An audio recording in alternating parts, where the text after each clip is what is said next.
Hello, Mike Besant here.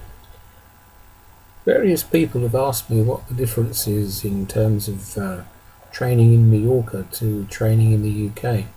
Well, when we go to Majorca, which is normally in February, for a start in the UK, you're normally up to your axles in snow. It's cold, it's icy, and it's pretty horrible. And if you can get out at all, it's not that much fun. Whereas in Majorca, over the last 4 years, for 3 out of the last 4 years, I've got away with wearing shorts all the time and come back with a bit of a suntan. Some would call it frostbite, but they're just jealous. This year was the coldest weather in Europe for 30 years, and in the UK it was frozen solid. In Majorca we only lost 2 days to the weather, so we were still able to ride for 12 days out of 14. There's less traffic. The way the roads are made in Majorca, they use a local limestone. So instead of a rather resistant surface like you have in the UK, which makes riding harder, roads in Majorca are quicker. They're probably anything up to 2 miles an hour quicker, which is a great feeling.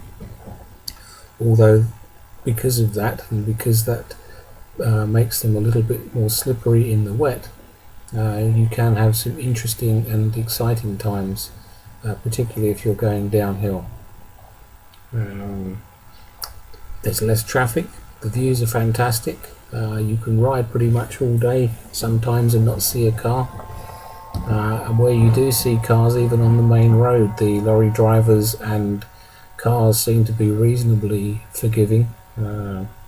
I've been riding in the middle of the road on a particularly windy stretch and they just give you a toot and overtake you. They just seem to think that that's normal, which, okay, considering at the time the road I was riding on had a sort of fairly large 4 or 5 foot drop off either side. That's another reason why I was riding in the middle.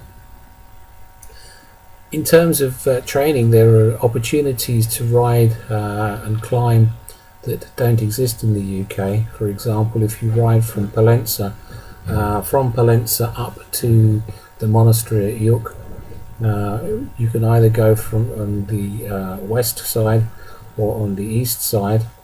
The west side goes up and is a twisty, hairpinny section, which is a little bit shorter, goes up the Col de Battala, and it feels like you battle to get up to the gas station at the top, and then you drop down to the monastery from there, or carry straight on through the mountains over Puigmayor and then drop down into Sola, which is a fantastic descent, a real 50-mile-an-hour balls to the wall descent, and not for the faint-hearted, although of course you can use your brakes.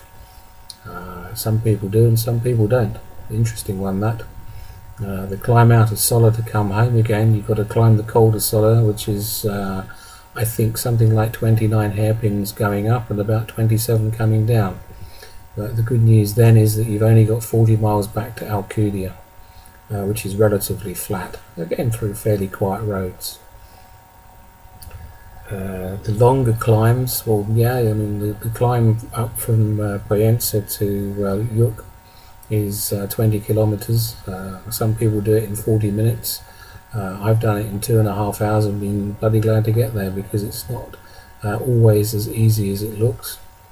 That also means that there are some dramatic descents, so you will get the fun and the thrill of taking your bike round corners. You need to practice your bike handling before you come out, because there are some real challenges.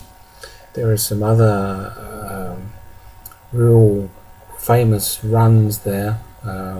Maybe in February it's not the ideal time of year to go down the Calobra, which goes down to a tiny little cove rather, because you've got to get back up again. But also, you've also got the run out to the lighthouse at Cap Formentor, which is on the northeast side of the island. Tremendous up and down. Even though it's a relatively short run from Alcudia, it's something like 10,000 feet of climbing there and back.